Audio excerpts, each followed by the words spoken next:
Corona के वार और तोहम परस्ती की कसरत, भारतीय जान बचाने वालों के ही जानी दुश्मन बन गए। वायरस फैलाने का सबब मानकर डॉक्टर्स पर हमले शुरू कर दिए।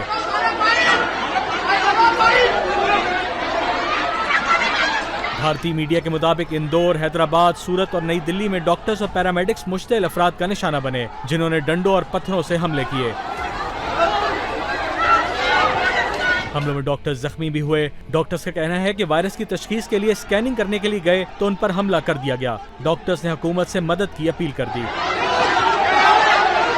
उधर नरेंद्र मोदी ने निराली मंतक सुना दी। अवाम से खिताब में 5 अप्रैल की रात 9 बजे मोमबत्ती, मिट्टी के दिए, टॉर्च और मोबाइल फोन की फ्लैश लाइट जलाकर कोरोना से लड़ने की अपील कर दी। मोमबत्ती, दिया, टॉर्च या मोबाइल की फ्लैश लाइट 5 अप्रैल को रात को 9 बजे 9 मिनट तक जरूर जलाएं। ऑपोजिशन जमातों की मोदी के बयान पर तनकीद, कहा कि ख्याली दुनिया में रहने की बजाय उन्हें हकीकी इक़दामात पर तवज्जो देने की जरूरत है। अलामती ऐलानात से कुछ होने वाला नहीं।